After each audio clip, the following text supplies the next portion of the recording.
Good morning, ladies and gentlemen. Welcome to Hit Play. I am one of your hosts, Isaac Jimenez. That is James Harding. James, you alright over there, man? I didn't expect you to do the stuttering. I was drinking water. I almost choked. Sorry, I didn't mean to almost kill you. Sorry. How you doing? Besides almost choking on your water. Yeah, I'm alive and dying. I'm doing good. I'm doing good. How are you?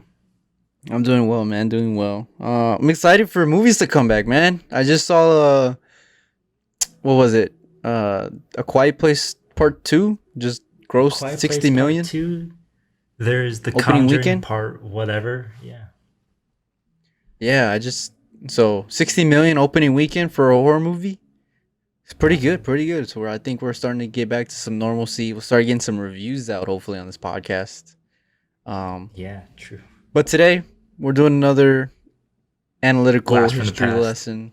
Yeah. I actually really enjoyed this one. This one was one that I came up with, not to toot my own horn or anything, but because it's such an interesting and influential Oh yeah. era, especially if you are a movie fan, because it impacts not only the era that we were talking about, but it also impacts modern cinema. Everything. A lot of modern day filmmakers and even other works, I would say, Oh yeah. especially in the modern day, were influenced by this era. It was And very you probably guessed it by culturally reading. defining. Yeah, you probably guessed it by reading the title. We're talking about the New Hollywood era, aka the American New Wave, aka the Hollywood Renaissance of the mid AKA '60s. the 70s. Yeah, mid 60s and '60s 70s. to like late '70s. Yeah. A lot of big directors, Oh and yeah. actors as well that came out of this era. Oh yeah. We got Woody Allen, we got Kubrick, Cameron, Mel Brooks, Ridley Scott, we got George Romero, Wes Craven, and even Brian De Palma, Terrence Malick. yeah, Oh yeah. Brian De Terrence Palma. Malick. I knew you were gonna bring him up. I wanted you to bring. That's him my up. one mention. Yeah, so we had a lot of big directors who are a lot of modern day, like I said earlier, modern day directors kind of have been influenced by, I should say, excuse me.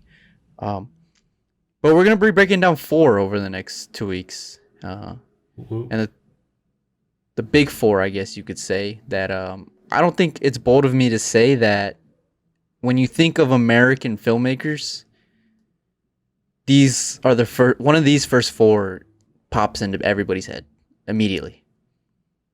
Yeah. Would you agree? Yeah. I might say so, yeah.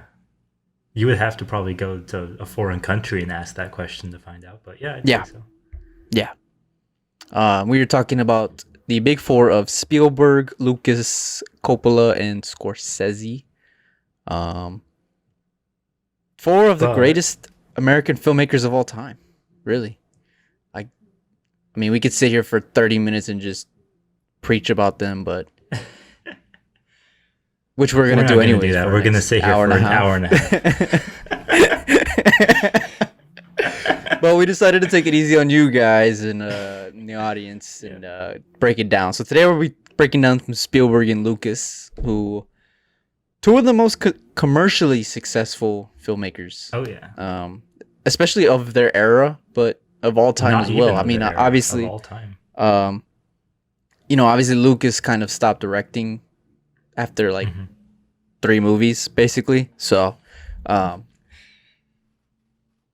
he still made a lot. He still was an influential figure in this era. And it all started off with the first film that was considered a blockbuster, Jaws, directed by Steven Spielberg, came out in 1975, I want to say. Yes, 1975. You are correct. 1975. Cool. I had the Wikipedia page up, but I didn't. Yeah, You I can't read today. Sorry, guys. Yeah, after Jaws, the industry was not the same. No, not really. Which, makes sense.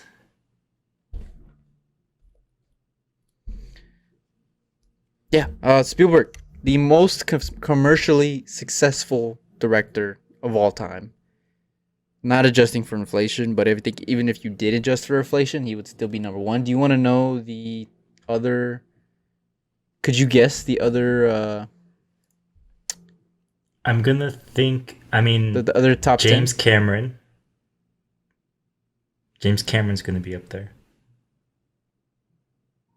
Yeah. Christopher Nolan has to. He's made like $2-3 billion grossing movies. He has. And then I'm gonna. Is it gonna be like an old school guy who's up there? Is it gonna be like uh, like Alfred Hitchcock or someone like that? No, actually. So they're all modern day directors, Oh, okay. Who else could it be? which I then? thought was really interesting. Do you want me to give you the top 10? Yeah. All right, so top 10 in order. This, uh, number one, From Spielberg. 10 to 1. The Russo. Oh, okay. This is going from 1 to 10. The Yeah. Russo brothers. That makes sense. They do The all the Russo Marvel stuff. brothers at number 2. Peter Jackson is 3. Michael Okay, Bay's makes 4. sense. James Okay. Cameron's 5. Mm. Here's one that you probably wouldn't even have thought of. David Yates is 6. David Yates, really Yeah. interesting. For those who don't know, maybe don't know, that is he directed every movie in the Harry Potter franchise after from Order of the Phoenix onwards. Onwards. He's directed Yeah. every single one, including the Fantastic Beasts. So, number 7 is Nolan. J.J. Abrams is 8. Tim Burton is 9. Ew. Isn't it? That's crazy, right? And John Favreau is 10. Huh. So, That's not a bad list. out of all those directors, Spielberg is the oldest, and yet he's still at the top. Also, out of all Not those even, directors, and not adjusting for inflation. out of all of those directors, they're almost all blockbuster directors. Yeah, yeah. Thanks to Spielberg. Thanks to Spielberg, yeah, because that will be his legacy, I think, for cinema, is the commercialization of the industry, to show that there is real money to be made making movies. Hmm. Because it's not an easy business. It's not. And for Spielberg to make movies that consistently would sell in the 70s and 80s and even a little bit in the 90s, it really is remarkable that he was able to go on such a good run there during that era. Well, not only that, I think what Spielberg proved even further was that because you could have a successful movie prior to Jaws, you could have a hit movie, but the idea of a film being like a national phenomenon, that it was like Mm-hmm. everyone wanted to see Jaws or talk about Jaws, or everyone had to go and see it, or it was more than just a successful movie. It was like something to talk about outside of itself. Because like people like Alfred Hitchcock or Wizard of Oz, those were successful movies, but they didn't have that extra little push that Jaws did, that really cemented it as like a phenomenon. And that's what the summer blockbuster is supposed to be. It's supposed to be that phenomenon, Yeah. It also showed the formula to market a movie, Oh yeah. right? Where it was like this, there was like this marketing plan set for Jaws where it was just like constant, like just in your face, boom, boom, boom. You need to see this movie. This is the movie of the year. Yada Yeah. yada yada. This and that. And what that did was it generated buzz about your movie. Like, oh, like we gotta go watch this movie. Like this is what this is. We haven't seen this before. Yeah. And this is really the first time that you would get the buzz from audiences and word of mouth to spread into to for a film to make movie at the theaters. Mm-hmm. And not only that, but it's a really good movie. I think to a certain degree, blockbusters have kind of become like a genre unto their own. Like you kind of know tropes of blockbuster specific action movies. Or you can kind of tell like what kind of movie is supposed to be a blockbuster. Like you can imagine that because we're so inundated with it every summer. It's a superhero film or it's some kind of action film or some big CGI fest like freaking Avatar, what have you. Life of Pi. Life of Pi. But like Jaws didn't have any of that.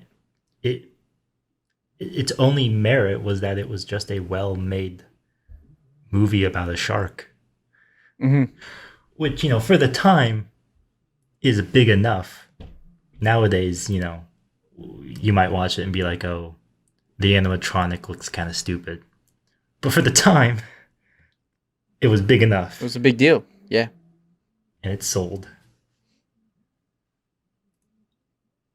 Sold really well. It made a... If you look at the Wikipedia Yes, it sold really well. It sold $260 million. It made $260 million, excuse me, in 1975. $260 million in 1975. It had a budget of like not even $10 million. Yeah, he shot it in his own. I'm pretty sure he shot like one. Didn't he shoot like one or two scenes in his backyard in his pool? I believe like that. Yeah. They just. I think towards the end they just started running out of money, and he was like, "Damn, we need more shots." Just absolutely. Which I think for the time period for the new Hollywood, just goes to show you what these guys were working with. They had these massive ideas, but they didn't really have all the resources that you might have nowadays, where they were given freedom, but they weren't really given everything else. Mm-hmm.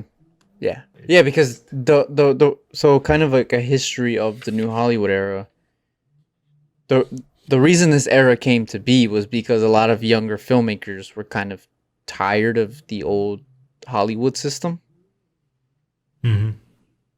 And so they started to make their own films that were more... And this doesn't necessarily apply to Spielberg and definitely doesn't apply to Lucas, but they're more... I can't even say it. Existential. They deal more... Yeah, there you go. Thank you. They deal with... I'm going to say they deal more with the human psyche. They were more reflective of the time. In the 60s, when there was a bit of a cultural upheaval following Vietnam. Yeah. Because in the 60s... Old Hollywood, we got a... In the 50s and 60s especially, there was a lot of... You got I think it was either a musical or you got a historical epic. And that was your film of the year, more or less. We didn't really get Hollywood. Movies like Jaws that were about sharks in water. Yeah. What a riveting topic. Hollywood was still playing by the Hays Code. Yeah. And they were very strict. Which was... The Hays Code was like the rating system, but it was both looser and more strict because it was really more like moral guidelines than actual, like, a PG-13 movie can only have one F-bomb, stuff like that. It was more just like general moral guidelines that they expected people to follow. Yeah. But in the 60s, people were like, well, we don't really play by those rules anymore. That's kind of stupid. you know, seeing a cigarette isn't going to turn you into a communist. So we're going to show as many cigarettes as we want to. Exactly. And we'll get more into the specific history of the new Hollywood, but the studio system was like, these guys are kicking our butts. So as opposed to trying to, squash them, let's just hire them. And lo and behold, when you give somebody like Spielberg the freedom to adapt a story about a shark, and you give him just enough money to get it out there. And because here's the thing too, Spielberg probably could have made this movie independently, but I think when Hollywood said, okay, young guys, we're gonna back you, a large part of the success was in the marketing, and I don't think that would have been possible without the studio backing and distribution that they had thanks to established Hollywood. And so it was really just the perfect coalescence between their creative energy and freedom that they wanted and the money the studio wanted to make. Yeah. And it gave us just the Jaws was the perfect storm. Yeah, and this movie, just from a pure, like, cinematic standpoint, it influenced a lot as well. Just, we're talking just pure cinema. Yeah. I mean, we're talking like Ridley Scott. Ridley Scott pitched the whole idea of Alien as Jaws in space. And Alien came out 4 years later.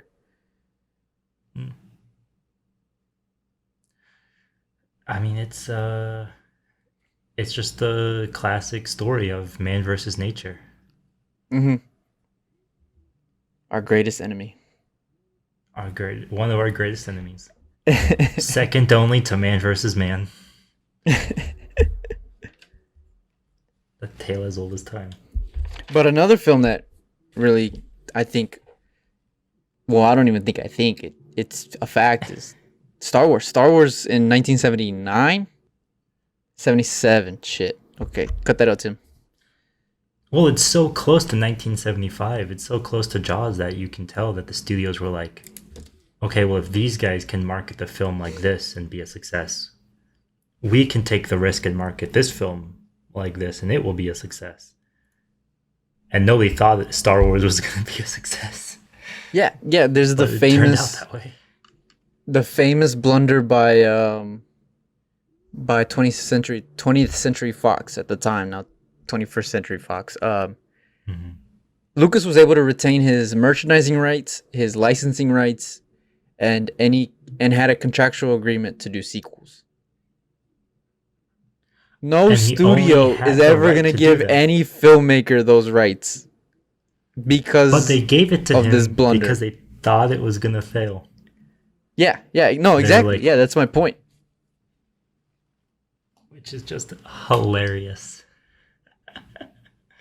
It just It's kinda shows like, the level of confidence that studios didn't have in these filmmakers, at least in the beginning of the era.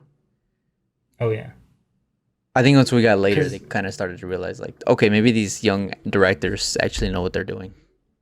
And what's interesting, too, is that George Lucas said after the success of Star Wars, he said that people learned the wrong lesson. Because he was like, what you're supposed to learn is that there's a market for these, because so much of New Hollywood was, let's be more reflective and realistic to the times we're living in. So they were very more mature and adult in terms of explicit content. But Lucas was like, well, we have all this freedom, but we still have, teens and kids to appeal to as well. Yeah. And Lucas was like, the success of Star Wars proves there's an audience for this. What the studios took away was the wrong lesson, which was we can put hundreds of thousands of dollars into these risks and market them like crazy and sell the merchandise for all of them and make tons of money. And he was like, no, don't do that. This was supposed to be a one and done thing. And they're like, make us more, Lucas. Give us the money. Yeah, it's kind of weird looking back at watching the original Star Wars Episode 4 now, and kind of looking at it as its own separate entity without knowing of the sequels or prequels or spin-offs or whatever, the TV shows and all that. Like, if you just go back and watch Star Wars just in a vacuum, it's a weird experience, and it Oh yeah. kind of shows, it really shows the imagination of Lucas, right? And really of the directors of the time, is how much Oh, yeah. untapped imagination there was in all of these wonderful directors. Well, the And advantage they had. all they really needed was a chance. Oh yeah, the advantage that they had was that they were so influenced by a lot of foreign films, that older Hollywood just didn't give a crap about, and so Yeah. these guys come along and they're like, well, we can do, your Western in space, but it's basically just samurais, and they're like, what? Okay, here's money, do that, I guess. And what's funny too, you speak about it being in the vacuum. Lucas never intended there to be sequels because he was worried that if they made sequels for it, it would turn into just the campiest, worst, Star Wars was based on older, like 50s and 40s serial stories, like science fiction stuff from that era. And he saw that and he was like, that stuff's crap. So if we do more Star Wars, it's going to turn into crap. And he was okay with the expanded universe. They started writing books. The books. He okayed that. Yeah. He was like, you could write books and do comics. That's fine. Just don't do any more movies. And when they came to him and they were like, hey, we're going to do another movie, he was like, cool. I'm not going to have anything to do with it but produce. Yeah. Which is funny because a lot of people prefer the sequel. They prefer those movies. At least in the original trilogy. Yeah, they prefer those movies to the original Star Wars. Well, Empire Strikes Back was like on a whole other level. Yeah. So many people credit George Lucas for those films. He wanted like nothing to do with them. He produced and which wrote, I think is and super funny. that was about it. Yeah. Yeah. Because George Lucas only has 6 directing credits, and I think like 8 writing credits. Yeah, he never really considered himself a director. No, a lot of his. I don't want to trample on it too much now, but a lot of his, I guess, legacy, besides Star Wars, is a lot of audio and visual technology. Mm-hmm. Oh yeah. We'll get into that later, but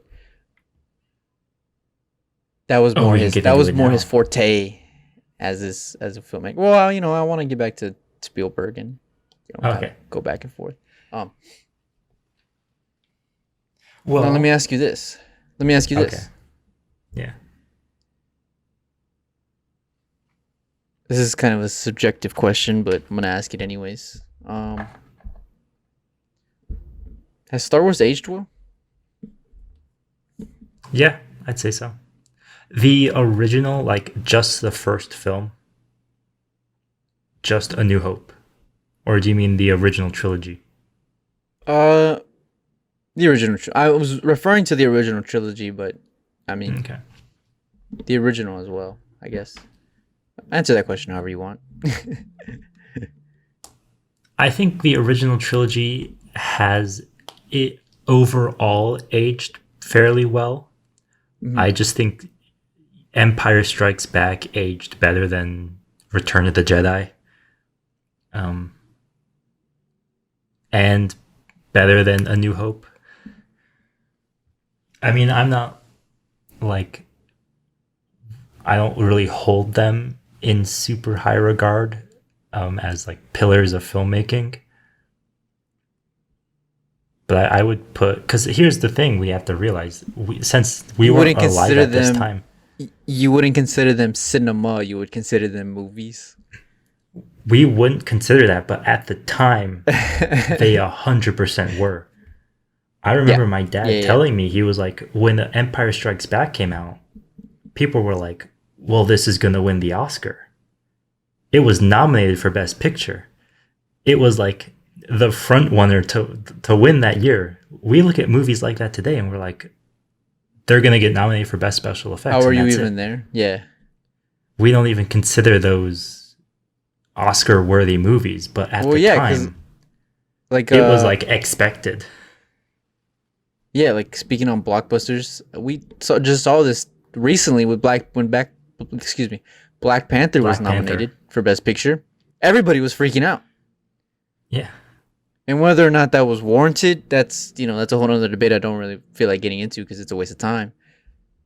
But it is kind of interesting to see a movie because I think even the original Star Wars was nominated for Best Picture, and the original Star Wars is the most inferior movie of the trilogy. If we're talking Arguably, yeah. pure Well, subjective if we're talking views. that, then it's Return of the Jedi. Well, he's got a green lightsaber in Return of the Jedi, so that's my favorite one. Um, Okay. Oh, I see. Return of the Jedi was reposted by one of your Instagram film accounts. no, no, no, no. I don't know why I have such a liking for Return of the Jedi. I know it's not as strong as the other two, Ah, it's okay. It's your but kind of speaking, opinion. you kind of alluded to this earlier about the European influences that really this generation had. You see this a lot with Star Wars. You alluded to the samurai aspect The to it, but it's samurai, also yeah. there's a lot of like the dogfighting is based off of World War II dogfights. And we look at it now and we're like, is that really true? But if you just look at it for what the time period produced and like the technology that they actually had in the time in that era, uh, it is it is interesting that this movie only came out for or had a budget of $11 million, which if adjusted for inflation, that's only, and I put quotation marks around only, around $50,000 today. Can we talk about Like, the what's the special last movie? effects? Yeah. Okay. You go first, though. Do your what's the last movie? Well, I was just gonna ask. I was gonna ask, what's the last movie that was a blockbuster that was under $50,000? Deadpool. I was going to say District 9. Oh, I didn't think about that one. How's it go? That's what I'm saying, though, right? Like, it's been such Yeah. a long time since we There's had two such examples. a low budget Hit movie. blockbuster, quotation Yeah. marks, yeah, hit movie, and that just shows the innovation of these two filmmakers. Um, but yeah, let's talk about the special effects. Let's talk I about actually special really like the effects special because effects. speaking of innovative, Yeah, this was like we don't have the technology to do this, so let's just invent it ourselves. yeah, It is absolutely monumentally impressive what they managed to pull off with Star Wars. With the tools that they had at the time, I mean, just that opening shot of the two spaceships flying, uh, like over top the camera. I cannot imagine seeing something like that where you're like, okay, this doesn't look like a model. So how did they do this? yeah. It looks like they actually went into space. Because it looks much better than all the Star Trek exteriors that you would see. Because I mean, even by today's standards, it hasn't aged horribly, right? Like it's No, still like there's like cosmetic issues and there's there. the noticeable jump Yeah, whenever a lightsaber is activated, like yeah. that cut in the frame. But Like as far as like the A lot of it holds ships up. and the planets A and lot of it holds up. the yeah, like the aliens and all that, blaster fire. It all. I mean, it's obviously a rewatchable movie. It's sold for $4 billion a couple years ago. Yeah. The whole franchise. So, um, yeah, Lucas has always been he's always put himself at what he thinks at least the cutting edge of technology as far as he for what is like at the time, because like he was one of the first people to embrace digital filmmaking. He was one of the first to embrace CGI with not just Industrial Light and Magic, but with Pixar, both of whom, by the way, Industrial Lights and Magic and Pixar are absolutely insane companies.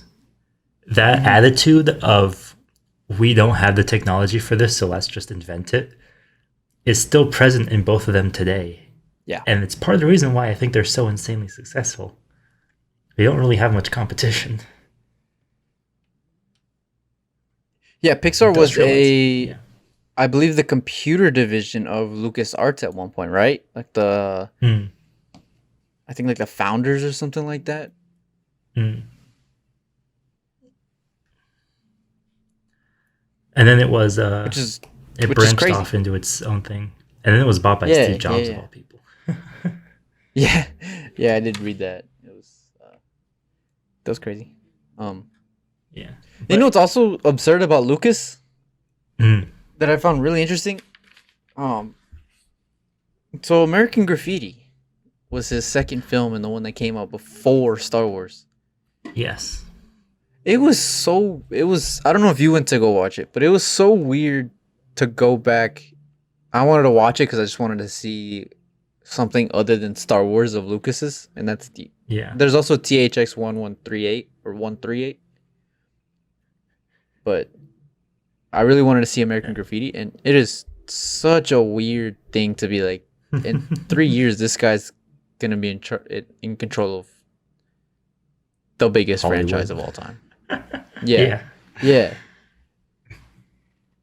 and because it's like a polar opposite of Star Wars. Star Wars is like this big space opera that we're going planet to planet, we're flying around shooting stuff. And American Graffiti is literally just four teenagers driving around on Hollywood, or not Hollywood, somewhere in California. I forgot the name, but they're just driving around in California They're in yeah. all night. And apparently it was a It's very kinda autobiographical film. Yeah, he says he based a lot of it off of his personal lives, his high school life. I think he even filmed in his hometown, which is where the film is Huh. based in. Not bad. Yeah. You know, the interesting thing about Lucas is that he and Spielberg kind of have opposite problems. Lucas, I think, is a fantastic storyteller because he basically came up with all of Star Wars, created the entire world for that thing. And it is still around to this day. It is still influential, and it is still an incredible universe and story as well. Mhm. But he has like no skills as a director to the No, point where he doesn't no. even want to do it, and he doesn't like doing it. Spielberg, I think, has the opposite problem. I think Spielberg is a fantastic director, and he knows what he's doing 100% of the time. The problem is that a lot of the stories he chooses to tell are little flat. They can be, yeah. Which is also something that I like about the big four that we're breaking down, is because they're so distinct in their styles and in their personalities. Oh yeah. Well, this was really the era where that started to show through, where it wasn't just making movies for the image of the studio. It was making movies like for the sake of making good movies. Yeah. Because this is when directors started to take more control of their films. Because for people who maybe don't know, studios were in charge of everything. They were in charge of writing the script, they would straight up just hire a screenwriter, and they would have a screenwriter under contract for years at times. Um, they certain actors were always attached to certain studios. Um, which is why if you watch old timey films, you'll notice the same actors in the same films produced by the same studios. And Hmm. directors were also attached to studios, and this era Hmm. kind of changed that, where it's like, Scorsese is the biggest example of this, right? Where he finds it so hard to find funny that he's just basically on the streets, just like asking whatever studio wants to give him 50 million to make a movie. Yeah. Like that, like if Scorsese just doesn't care, he just wants to make movies. And before this era, you really didn't see that ever. Yeah.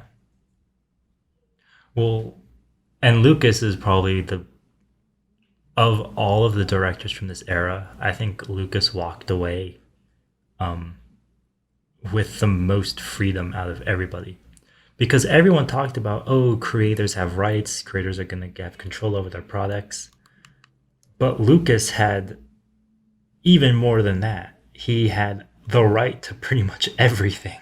Yeah. He owned, which is something you didn't find. You still don't find that in America. In Europe, you do, like in France, where directors Mhm. would have copyright over their films, Yeah. and studios wouldn't. But you didn't really. America never got that far. And Yeah. Lucas So was for the guy who was really pushing for that. He even testified in front of Congress. He was like, "We, these are our movies. We deserve the right to them." Um, but it didn't go so well. yeah. So for a little context for people who maybe don't understand the distribution system in Hollywood, um, when you sell a film to a major studio to be distributed, they owned that film. It is you made the film. You can make the film. You could finance the whole thing yourself. But as soon as they pick it up for distribution, it is theirs. And no studio before Lucas, and especially after Lucas, because this is the biggest baffle, I would argue, of the 20th century. Um, no studio is just gonna let you have the rights to your film anymore. Because I think another thing that Lucas showed is, and Spielberg too, is that there is money to be made beyond the box office, which is basically the marketing strategy for films now. Like films now Yeah, rarely make a profit at the box it's office. Where they make a it's profit all in is merchandise. yeah, where they make a profit is in merchandising and in licensing deals and in um like DVD sales Foreign distribution. Yeah. and foreign distribution. Like think of how much, like go to Target right now and go look at all the lunch boxes on Target. Think about how much money, and look at how much each of the lunch boxes are, right? Like there is a lot of money to be made in merchandising and in licensing deals. And I think Lucas showed that aspect Hmm. of movie finances. I can't speak today. Hmm. God damn, I'm struggling. Which, interestingly enough, at a certain point was almost the downfall of Star Wars. Because once you got the Christmas TV special, and then you got Return of the Jedi, that Christmas TV special made Lucas quit directing. He was Did like, it? "If this is the future of Star Wars, I'm gonna have nothing to do with this." Well, he came back. How do you? Let me ask you this, and we'll kind Mm. of wrap up Lucas and get back to Spielberg. How do you feel about his return to Star Wars? With Because the the prequels, prequels, yeah, the prequels, as much as we can enjoy them, kind of, they weren't very popular for a long time. well, They what's sold a interesting lot, too but is they that weren't. They weren't like they're not regarded in the same echelon that the yeah, original trilogy is. I think I feel like Lucas was the only person who could have directed those movies though, and he was really heavily encouraged in order to do so. Uh, Not just by the studio, but by like people like Spielberg and his friends who were like, you're the only one who can direct these, my guy. This is your story to tell. Yeah. Um, and so I think if when I see the prequels nowadays and I think about them in terms of George Lucas, and it's one of the rare examples we have of one person telling one story basically by himself. Yeah. Yeah. And when I view it that way, I can forgive all the stilted dialogue and all of the all of the weird Jar Jar Binks stuff. If I look at them as like something that's supposed to entertain me, then no. but but as like this is I am witnessing a man's passion project, and I never get to see something like that on that level with that budget. Then I think they're actually pretty amazing to watch.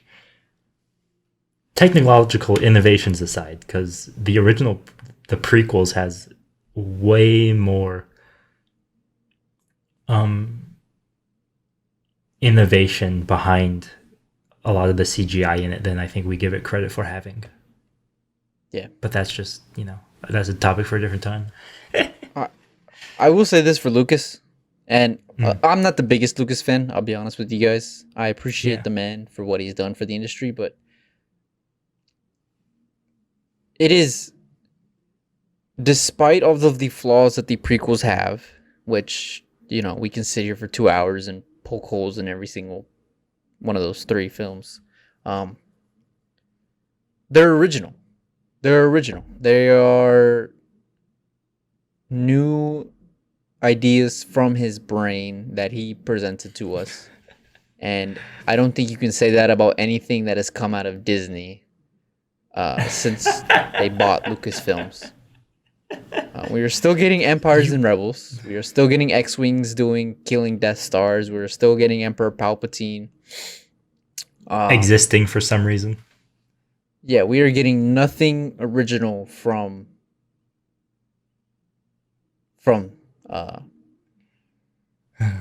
Disney. And I think it is a real shame because Star Wars had, and it still kind of does, a great potential to really tell good stories. Mm-hmm. And I think what Disney is doing with Star Wars is a crime. I'm like you, where I don't hold it in the same regard as like top film, like cinema. Yeah. But there's still, the original trilogy especially is still a good watch. Mm-hmm. It's still entertaining. It's still a good story. Oh yeah. Especially when you look at the trilogy as the arc. Oh yeah, dude, the freaking prequels, in my opinion, Anakin's character arc across the 3 prequels is one of the best character arcs in like almost all of movies. Yeah. Just the fact that he had the freedom to put it across 3 freaking movies is unprecedented. Honestly, that even is if only you... done at such an extremely high level nowadays. But yeah, you go. Well, I was just gonna say the only issue that the prequels has is that first one. If you get rid of the first one, besides the crappy dialogue, but I'm just talking about the overarching narrative. I'm not talking Story, about yeah. I'm not talking about each film individually. If you just get rid of that first one, we start with Attack of the Clones, and then we go so Attack of the Clones would be the first one, and then we go some Clone Wars stuff that came out in the show as the second episode, and then you come Revenge of the Sith for number 3. That's a pretty good sequel. That's a pretty good prequel trilogy. But I think people have a lot of issue with the prequels because the whole first movie is not necessary whatsoever. Yeah. Sadly. Yeah. But that's it's really sad what Disney's been doing to this franchise. But But I can't blame Lucas. He cashed out with $4 billion from Disney, and I know, seriously. I think he's just living life right now. He actually donated a lot of that money to charity. Nice. What are you doing? Yeah. Finish So Clone Wars. Finish the Clone Wars. Okay. Anyway. yeah, I need to finish the Clone Wars. Hey, speaking of good special effects, Close Encounters of the Third Kind came out the same year Spielberg's as the second movie, original right? Star Wars. Mm-hmm. It came out the Yeah. same year as 1977. So what a year, man. But well, I think a lot of that was because Spielberg and Lucas were friends, and I definitely think that because Lucas was like, "Hey guys, there's a market for kid movies and teen movies that we're not touching. I'm gonna go do Star Wars. Good luck." And I think Spielberg was a little bit like, "Oh crap, he's right. Let's do a kid-friendly movie." And I think Close Encounters of the Third Kind is probably one of the best kid films, like at least family friendly, you might call it. But man, even as an adult, I will say this might be a weird opinion to have, but Close Encounters of the Third Kind is almost a perfect film, Huh. in my opinion. Interesting. Never heard anybody regard it so highly. Love it that much. Yeah. Yeah. In my opinion, there is just so many. I hold it even higher than Jaws. That it's just such a well-made movie for what it's trying to do. That is to say, hmm and the special effects in this film are also, they hold up so well. I've actually never seen Close Encounters of the Third Kind. I know I'm kind of a fake right now. Okay, you don't Listen, really have Spielberg to watch has it. so many movies. Yes, so I'm gonna many defend movies. myself real quick. I know I can't, but I'm gonna do it anyways. Spielberg has so many movies. It's not like saying like Kubrick or Nolan or Tarantino or even someone like Richard Linklater, where it's like you haven't seen all of his movies. It's like, dude, Spielberg comes out with a movie every 3 years. It feels like, and he's been doing this since the '70s. It is really hard to keep up with this man. So I have not seen Close Encounters of the Third Kind. I'm just defending myself. I'm sorry if I offended anybody, but I think the special effects in that film hold up very, very well.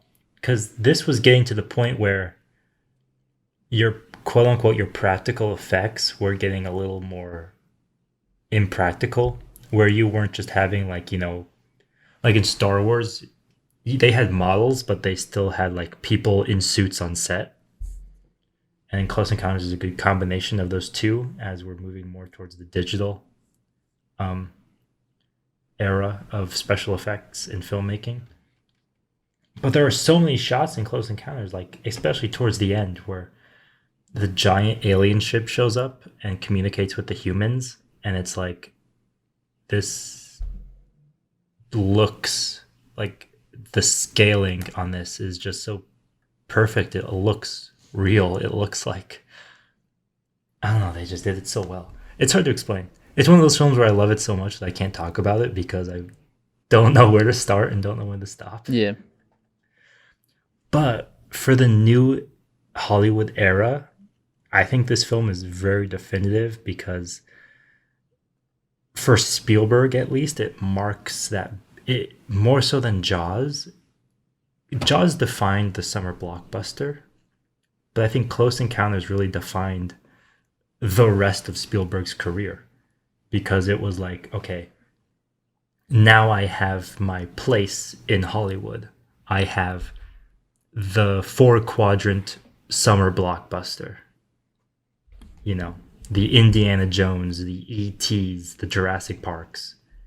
Like Close Encounters was really like, you can do it once with Jaws, but to do it twice with Close Encounters was like, now you're cemented and now you know what you have to do. And he didn't really break out of that for a very long time. It wasn't really until like the late 80s or so that he broke his own mold. So I think it was Close Encounters was really definitive for Spielberg's career because then it really established him as the family-friendly Director. summer blockbuster guy. Yeah. Yeah. Have you at least seen Raiders of the Lost Ark though? Bits and pieces. Yes. I've seen bits and pieces of all three. Okay. I haven't actually sat down and watched them all in like order. Can I ask you this? You kind of mentioned it earlier, but so I think Spielberg's career is marked by two different types of movies he makes. He makes his typical blockbusters, right? Jurassic Park, Jaws, obviously, Indiana Jones. And then he makes more intimate films like Saving Private Ryan, even Close Encounters of the Third Kind. Where do you think Spielberg shines the most at? As far as a director.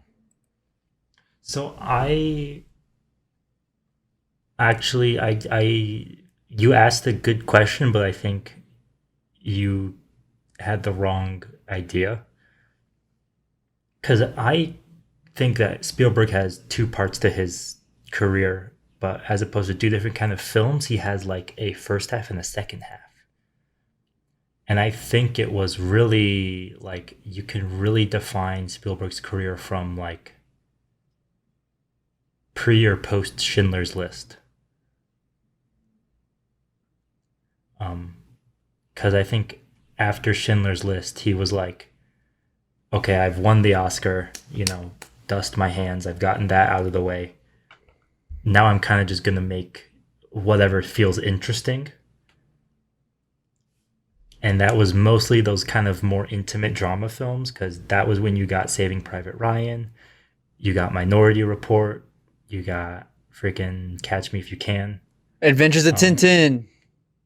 Adventures of Tintin. Yes, you got that. So it's hard to say because so much of his new stuff is like, I don't even bother seeing it anymore. I don't really. Yeah. In the last maybe decade or so, I don't think I've seen the Spielberg film since like Lincoln. Yeah. Well, my question kind of does relate to that because a lot of the films that he does after are more intimate. Yeah. Right? So like. Oh yeah. When have you seen like when is Spielberg ever came out with a movie and you're like, oh, this is a blockbuster, you know? Yeah. I think the only last one he did was like Kingdom of the Crystal Skull, Yeah. Because that was just a return to that old style. That was a return to the summer blockbuster for him. Yeah. I think. But yeah, when do you think what do you think he shines the most doing, I guess?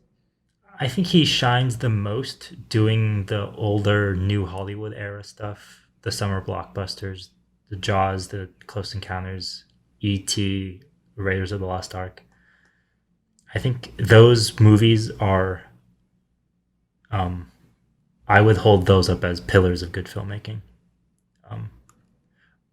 That being said, though, I am very appreciative and grateful that he has continued to not only direct, but he has consciously evolved his focus away from summer blockbusters and into more personal and intimate stories. Mm-hmm. And I even those films I think have their own influence and their own place in film history. Even if they're not all hits, although some of his old films are also misses as well. Not hits. We are purposely not mentioning Empire of the Sun or Duel or Sugarland Express or 1941. What are those movies? I don't remember those movies. Yeah, exactly. Nobody remembers them. Nobody talks about them. What's another thing I like about Spielberg is and this also kind of relates to Scorsese, who we'll get into next week. Mm. but he's always branching out and just creating content.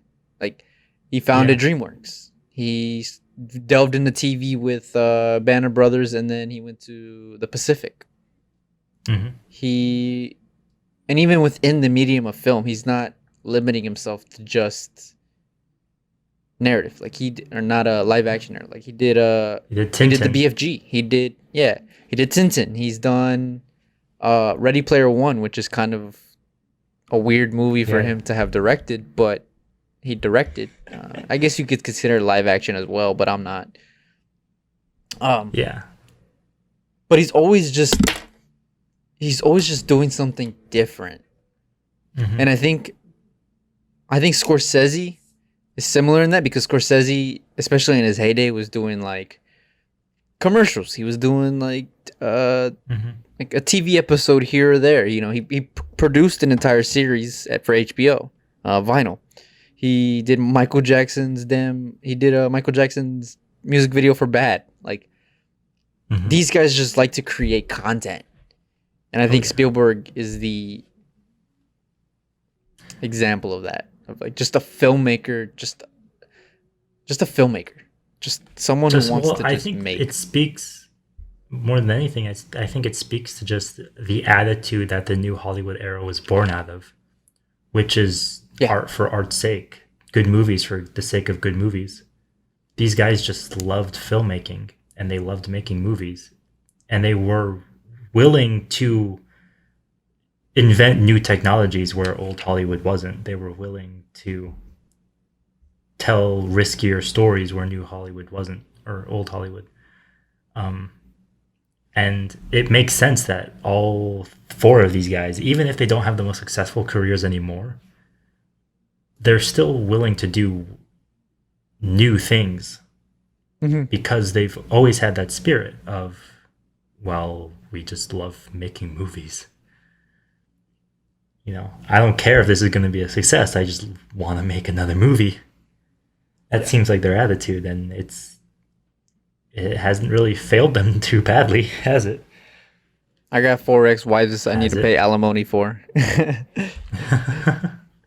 Cough, Scorsese. Okay, Just kidding. some of these guys, there might be that kind of motivation behind it, um, but for the most part, I don't think so. Let me ask you this about Spielberg.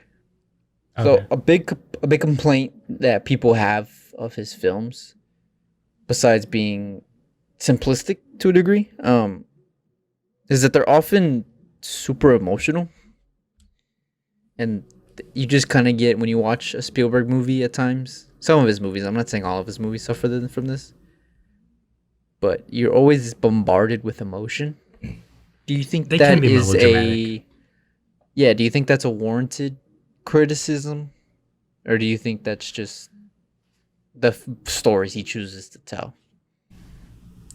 Um, I think it's warranted, but I don't think it's really a bad thing in every Mhm. movie. Because there's nothing wrong with being, you know, an like an empathetic person and wanting to tell emotional and sympathetic stories, which Spielberg is, you know, that's his shtick. You know, whether it's The Color Purple or Schindler's List. Um, that's just what those are the kind of stories that he likes to tell, and so it makes sense that he wouldn't shy away from melodrama. Um, but I definitely know that there's a type of audience member who doesn't want that and thinks that, you know, real cinema should be above melodrama. Real emotional sincerity is above melodrama.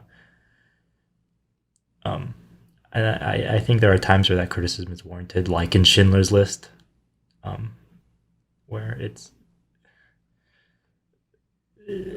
a hard movie to talk about, but I definitely understand the criticism and I think it's warranted. But I don't personally really mind all that time, with an exception. Sure, sure. But well, how do you feel about that? Um, Since you raised the question. I mean, it's a noticeable thing. It's a noticeable element of a lot of his movies. I don't think it's. Yeah, I think I'm with you though. Where I don't think it's necessarily a bad thing. I I mean, mean, when like it's like everything. It's a okay, bad. It's not bad until it's bad. yeah. I mean, like when Ready Player One is trying to make me like sympathize with gamers because they're oppressed. Hashtag oppressed. That's what I'm like. Okay. Like, we could Yeah. chill out a little bit here, Spielberg. But like in Schindler's List or E.T., I think that Mm, or Saving Private Ryan, I think that emotion is definitely warranted and necessary. mm, yeah. You know, that's an interesting way to contrast Spielberg and Lucas, because Lucas is known for his emotionlessness Yeah. and how his movies are just have like the most stilted wooden cardboard dialogue, and his actors don't even really show their emotions either. But then you have Lucas, who like that's the common complaint about Lucas is that he's too melodramatic. He's too emotional Yeah. sometimes. He's to the point where it's heavy-handed. That's an interesting. I cut myself off. That's an interesting little comparison. Can I give you some Spielberg kind of what ifs? Oh yeah, okay, that'll be interesting. Um, so in 2006, guess what space movie he was slated to direct? What And you're I space don't think movie he you was slating to direct? I don't think you're gonna guess this one. Well, it's either gonna be like a Star Trek or Dune or something like that. No, What is it? Interstellar. Really? Yeah, He was because that was written by Nolan, right? the Nolan brothers. Yeah, So they had written it, but he was gonna direct it. yeah, I think so. Yeah, I think that's how it was gonna go down.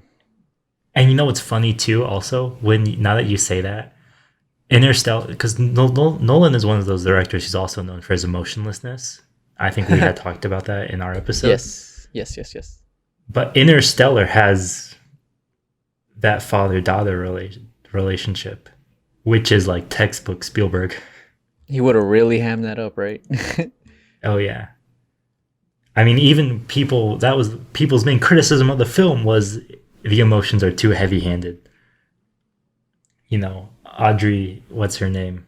Not Audrey, but Anne Hathaway saying that like love is the answer or something Love. like that. Yeah. Like that was probably something Spielberg threw in one of the scripts, and they were just like, "This is just a shooting script. He had his hand in it, but we're just gonna keep it." Do you think it would have I worked? definitely see. It would have been an interesting because that is a summer blockbuster movie. Like just the idea of it is a Yeah. massive summer blockbuster movie. I Uh-huh. think it would have worked, but it would have been totally different because Spielberg has really evolved into CGI, and Nolan is like Very practical. almost vehemently anti CGI. Um, so it would have been, man. I would love to live in an alternate universe where I could compare a Where that Spielberg exists. Interstellar to the Nolan one. Yeah. That would be interesting. I don't think we would have gotten the same kind of motif of time though No, that no, Nolan, because that's Nolan's whole shtick, really, right? It's yeah, time and dreams and memory. Um, we would have gotten the and motif that's not about really love. Spielberg's. Yeah, that's not really Spielberg's mo. Spielberg's mo is more No, just raw emotion. he doesn't really do the conceptual kind of stuff that Yeah, Nolan uh, yeah. specializes. That's interesting. That would have been. Yeah, Interstellar. that's a. Hmm. I You can want to tell know you this another though, one? it probably would have been a shorter movie. Yeah, probably. It probably would have been like Yeah. an even 2 hours instead of almost three. What's your next one? What do you got? Sorry, I spaced out. He was gonna direct a biopic about MLK. Before or after he did Lincoln? May 2009, so before. So before. Interesting. Well, May 2009, he bought the rights to Oh, okay. MLK story, I should say. Sorry. But I think he bought it from he bought it from the son, but his other children were like, no, you're not making a movie about our dad. Which, So to a degree, makes sense. Because then we ended up getting Selma, which is a pretty good MLK movie. that would have been interesting. Another interesting one. You know, I don't know. I don't think so. Well, it would have been 'Cause interesting Spielberg- to see what he would have done. I don't think I would have been interested to watch it. True. You know what? I think it would have been interesting because Spielberg grew up in that era. Yeah. And so he, more so than Lincoln, he probably has a much more personal connection to what that time period was like. Wait, you're telling me Spielberg wasn't there in 1865? Look, we know he's old. We don't know how old he is. I swear, that man's looked the same age the past 20 years. I believe it. Yeah, so that I can see how he would have done that. Like I can literally imagine what it would look like. I just don't know if it would have even been necessary. Okay, last one I'm going to give You you. know. Okay. Cortez, a historical miniseries written about the Spanish conquest of the Aztec Empire.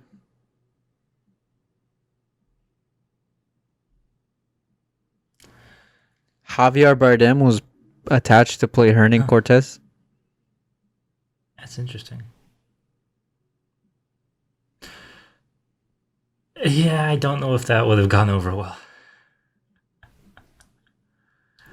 I feel like it doesn't. I feel like that's not Spielberg's wheelhouse. Yeah, and that's part of why I'm thinking that it's probably good it didn't get off the ground. Because it's almost like a little bit like Stanley Kubrick before he died was working on a Napoleon Bonaparte biopic. Yeah.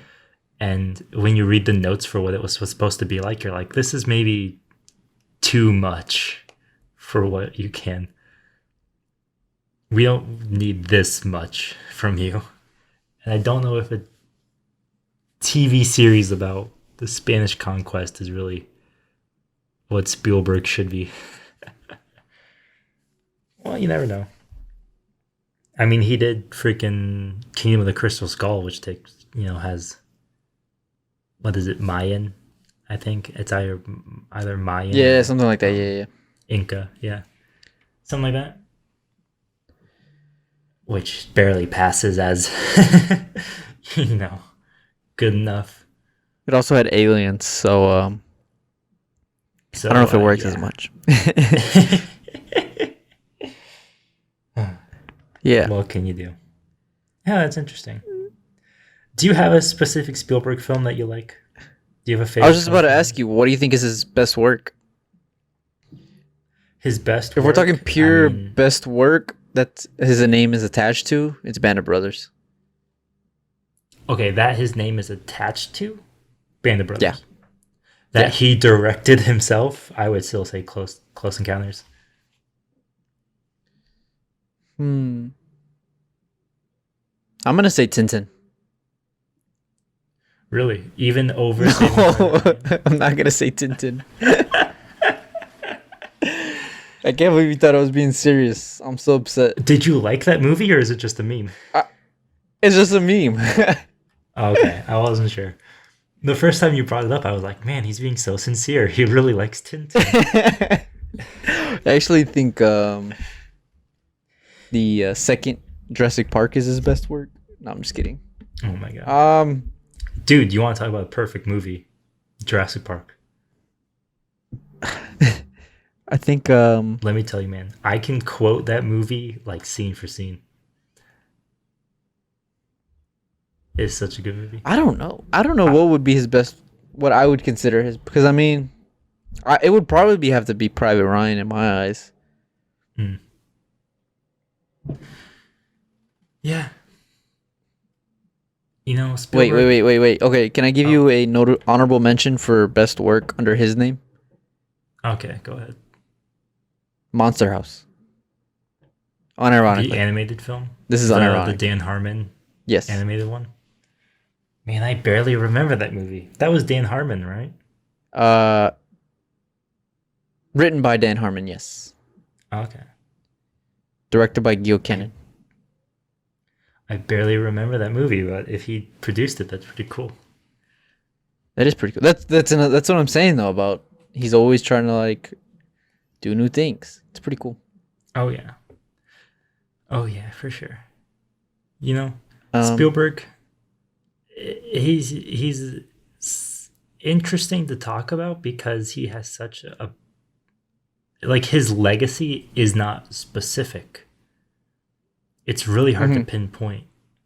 I think, and I remember telling you this, that when my dad was teaching in film school, a lot of people admired Spielberg mostly because he just made like they were blockbusters and they were successful movies. Um, but people didn't really know how to emulate him. They wanted to be like him, but they didn't know how to be like him. Yeah, because he doesn't really And he have like said a that. distinct style, right? No, Like all of his, no, like you don't like. We watch a Tarantino movie, we'll say, "Oh, that's a Tarantino movie." We watch a Nolan movie, that's a Nolan movie. We'll watch a Paul Thomas Anderson movie, we'll Kubrick. be like, Yeah, "Yeah, Kubrick." Even Scorsese, right? Well, if we watch a Scorsese movie, it's like, "Oh, that's a Scorsese movie," because Scorsese has these techniques. Like all these directors have these techniques that they use in every single film. Spielberg doesn't really have that. He just kind of makes his technique is based off of the film he's telling and film the narrative itself. he's Yeah, telling. Yeah. And it's kind of interesting that a director like that who doesn't have their own style and own technique could be so successful because the thing that makes the director successful is their technique. is there like almost a brand kind of like a Yeah, yeah, and recognizability? he's the hugest anomaly in that regards. And it just I mean it's again just shows the level of talent and imagination that He Spielberg has. has. Yeah. Yeah. Well, I mean, it's what you get when you basically give these people, you know, carte blanche to do what they want. Do what they want. Yeah.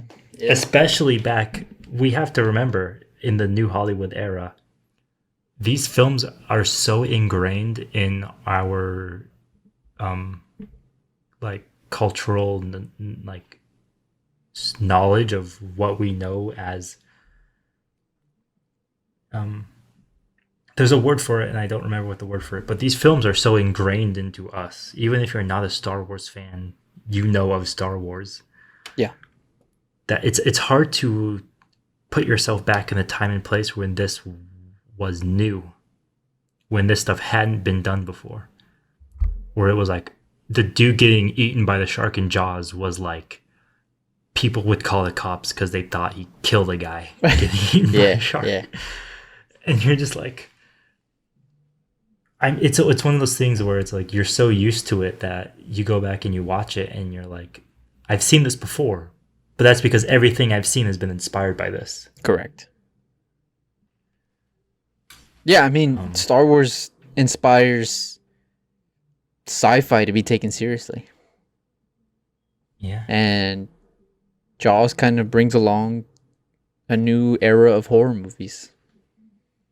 and I mean, what's interesting too is that of these two guys, I mean, of the four that we're going to talk about, these two are kind of like the exception to everyone because they made the blockbusters.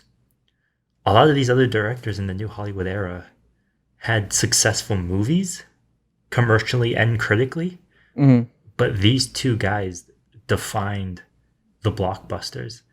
And when the new Hollywood era fizzled out and um, kind of imploded, the blockbuster era was all that was left because that was all that could make money. Yeah. And we haven't left that. We're still living in the era of the blockbuster. Whether you think that's a good thing or a bad thing is up to debate, but Do you think that'll ever correct itself?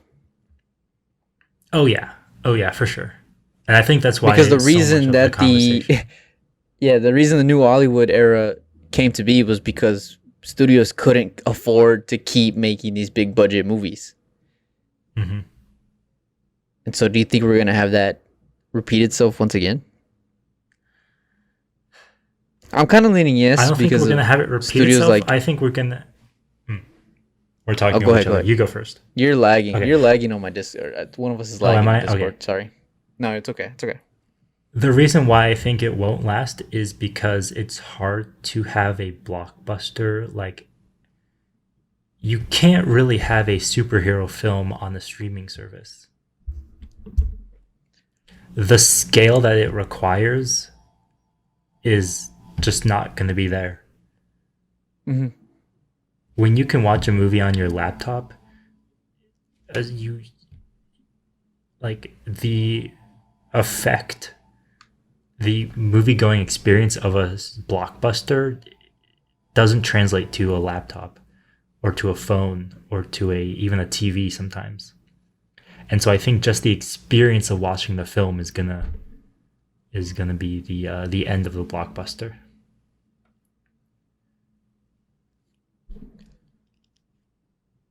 Yeah, it'll be interesting to see how it goes because we're starting to get independent quotation marks on independent studios like A24 that we talked about last week that are kind of Mhm. becoming more popular in the mainstream.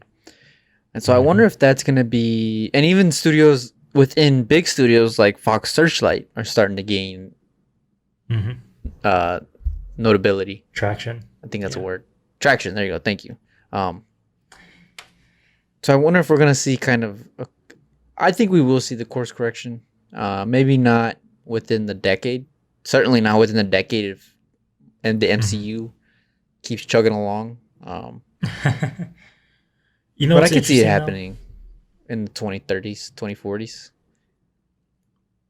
Here's what's interesting about the new Hollywood era and just how much of an exception Lucas and Spielberg are is that a majority of the films being made at the time were like what you would think an independent film would be. Like what Yeah. we consider independent movies today is what Hollywood was just producing back then. It's just that when the blockbuster took over, they were like, okay, all those little drama films that we let you make go to independent studios for those. Hmm. Yeah. I And the mean, I only think, exceptions to those nowadays are the quote unquote the Oscar bait movies. yeah. Yeah. Yeah.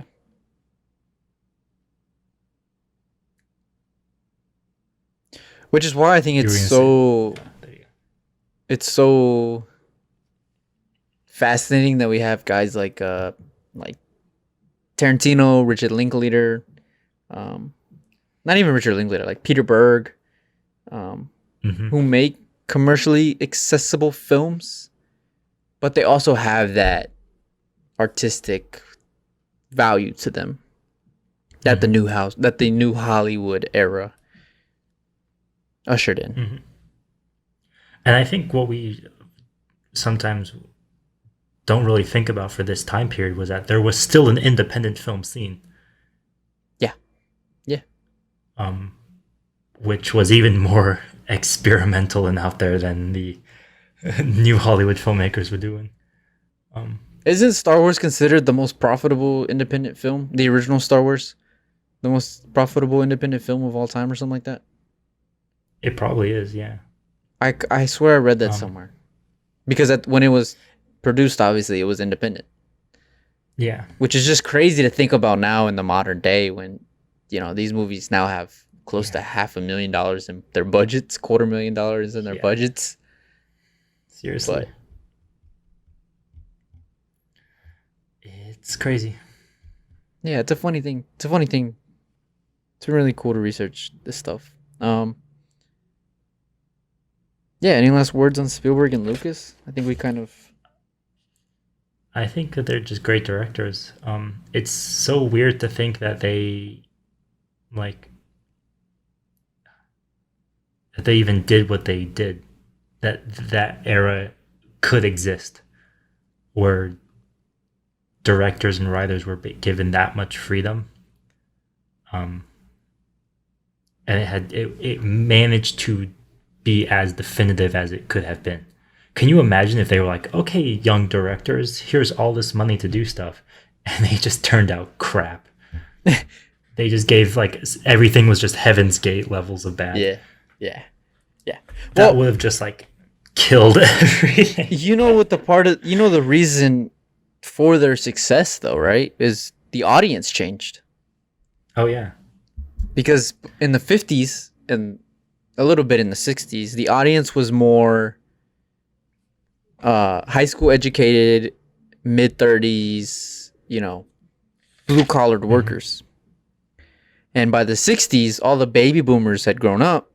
So there were all these college kids who had money in their pockets and they needed to go watch, they needed to go do things, It's the reason the automobile industry took off. It's the reason why, a lot of electronics took off. And it's the reason that film took off, that cinema took off, that the industry of movie making took off, was because of the baby boomers. And it's also the reason why they weren't the target demographic for the old 50s and 60s historical epics and war movies. They wanted more. They were more in love with the European films, like we mentioned earlier, and these filmmakers were influenced by those same films. So when you get the two and two together, it just was a perfect storm for everything that came after. And then they all grew up and got jobs and couldn't go see films anymore, and ticket sales were cut in half, and New Hollywood was over. Hey, spoiler.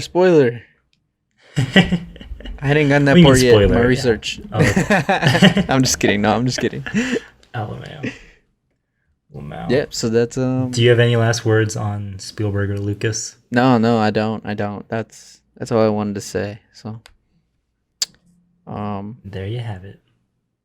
Yeah, that's Spielberg and Lucas, guys. Thank you guys for listening to our historical essay on two of the greatest, I'll say, American filmmakers. Ooh. Next week we break down two directors who kind of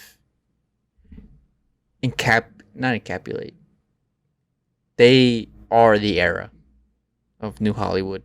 Martin Scorsese and Francis Ford Coppola, which I'm very excited about because they have some damn good movies in this era. They also have some bad. So it'll be cool and they also have some bad ones. So it'll be good to go back and watch some of those films. Just another reason for me to go watch the Godfather trilogy again. Just another reason for me to watch Apocalypse Now. Yeah. Want to talk about F1? Final thoughts? Yeah, let's talk about F1. Dude, what a race. Holy crap. What time did it come on in your time? 7 a.m. I didn't wake up for it. I didn't. I didn't make it this time. Dude, no. Oh, come on. And I messed up. It was on at 5 a.m. Arizona I messed up. I messed up. Yeah, I know. I didn't make it. I regret making it. Yeah, walk us through your thoughts, your feelings throughout the race. What did you think when Lance Stroll had a tire blowout? That was some scary stuff. I know crashes in F1 are usually scary, but that dude was skidding for a long time. And in the middle of the road, the middle of the track too. So that is a absolute blunder by the tire manufacturers. Because the same thing happens to Max Verstappen like 2 laps later. Yeah. On the same part of the track. So, yeah. Pretty crazy. A lot of drama. Did you enjoy the podium? would let me tell you this, dude. Watching Lewis Hamilton mess up his brakes and get off into the corner was like Wile E. Coyote, you know, when he runs off the cliff and then he looks down and he falls. I laughed so hard. I don't hate Hamilton at all, but that was one of the funniest That things is I've such ever a seen. To go from this guy's in second place, he's gonna pass on the first corner and he's gonna win the race because there's 2 laps left, and then the race starts and he just goes straight and he doesn't turn. And I'm just like, are you kidding me? Oh man. Yeah, it was another rough outing for Mercedes, but it kind of just shows that when you can't spend unlimited money, and the playing field's a little evened, Yeah. it's a little harder to win consistently. What can So you do? it should be an interesting. Yeah. Yeah, I'm reading a lot of But no, dude, comments it was on it was worth waking up at 5 a.m. Yeah, I should have done it, man. I really messed up. This is the first race I missed this year, actually. Well, besides, so I've been. No, don't worry I watched the last 2, so, Nice. yeah. I've been reading a lot of comments that are hating on What were the Hamilton, comments? like, oh my god, when he spun out, I was so happy. I've never been so happy in my life. I was like, damn, y'all really hate this dude. It's crazy how much people hate him. They don't like him winning. It's crazy. It's crazy. No, Hamilton. I mean, he completely owned up to it because it wasn't like a car error. No, that was It on him. Totally on Yeah, him. yeah. That was on him. It was 100% him, and he was like, I'm sorry." First My time fault. Mercedes both. So Sorry. Go. I can't hate him for that. No, but no, it's the first time neither of them were in the points. Yeah, since so the And- first time they haven't had points not resulting from a DNF since like I want to say it's been a couple years, 2018, I think. Which is crazy to think It was about. either 2018 or 2016. Yeah, it's crazy to think about because we see Haas somehow spin out every other race. So And they still finished. and they still so yeah, crazy stuff. It's gonna be fun end of the season. I'm happy the podium wasn't Hamverbot again, which we haven't had a good Hamverbot in a while. Dude, I'm happy that Verstappen still has his lead. He still Yeah. has a championship. Yeah, I don't like Red Bull in the lead. because I don't like Christian Horner, but competition is always good for any sport. So Nah, dude, I like Red Bull. That's the team I root Checo's for. coming on strong, which think people are. I mean, if you want to be Expected. you want to talk about a self-destructive character, like a Scorsese character, you being a Ferrari fan, I don't know how anybody could do that to themselves. It's hurting. Yeah, it's I knew this was gonna come because Monaco is such an outlier. So when people were like Ferrari's back, I was like, they're not though. No. It's okay. Next year will be their year. Next year.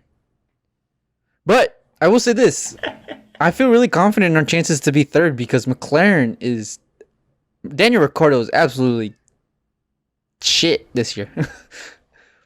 It's been like what 3 races in a row that he hasn't had points or something like that. Like Lando Norris.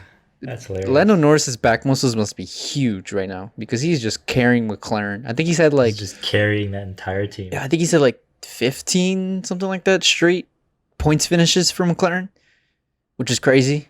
Yeah. Yeah, I don't feel bad about us finishing third because Daniel Ricciardo is consistently shooting himself in the foot, and I'm happy to see it because I am not the biggest Ricciardo fan. I mean, at this point, your only threat is Aston Martin. yeah, dude, they're Or so strong right Aston now. Martin. Yeah. AlphaTauri too. What Gasly's doing that in AlphaTauri, unreal to finish on a podium. Gasly's amazing. Yeah, Vettel and Gasly is such. I'll say this: Gasly is he's not a good driver, but he's an extremely clutch driver. When Yeah. Gasly is given the chance, if he's in the top 3, he's gonna stay in the top Yeah. 3. He is a very clutch driver. It was Brazil, Imola, and now this race. He knows how to close it out, man. Yeah. Yeah. When he's on, Which he's sucks because on. if he was any better, He would be on Red if Bull. he could actually, yeah, he would have stayed on Red Bull for sure. Did you see the stat that said all 3 podium drivers were all fired from their team last year? Or Oh yeah, 2 of them they were, all and fired from their teams. Gasly was fired 2 years prior. It's pretty funny. 2 years prior. Yeah, Pretty funny. and technically they're all ex or current Red Bull Yeah, drivers. yeah. I mean, to be fair, half the field is So. damn near Red Bull drivers, I feel like. He's also ex Red Bull drivers. Yeah, so Yeah. doesn't really say that much. Where are we at next week? Or I guess this week by the time this episode comes out. What's the next race? No, wait. It's not Canada because that was canceled.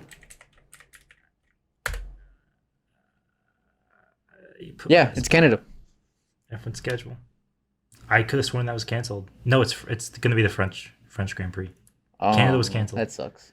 Hey, did you hear about So it's going to be French. So Singapore Which is got canceled, terrible. right? You heard about that?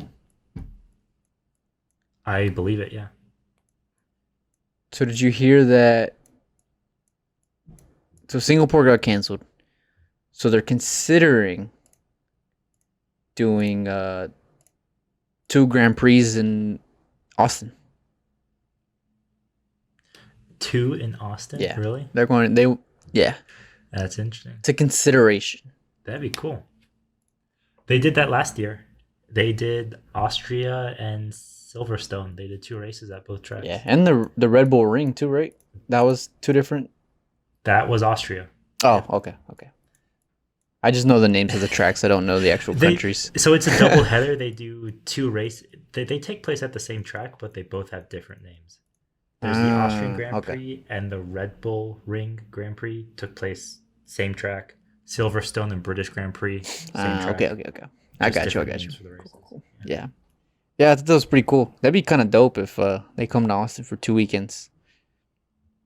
2 weekends, yeah, that'd be cool. Do a double header there. All right. Let's get into Conjuring. Have you gotten your Formula One out? Yeah, let's get into Conjuring. Okay, Conjuring. Just a quick little 10-minute thing. You don't like horror movies, though. I don't, and I was really excited to see this movie, surprisingly. Like, when my uncle asked me, he's like, you want to go see What it? did you think? I was like, F yeah, I want to go see it. So it's definitely different from the first 2.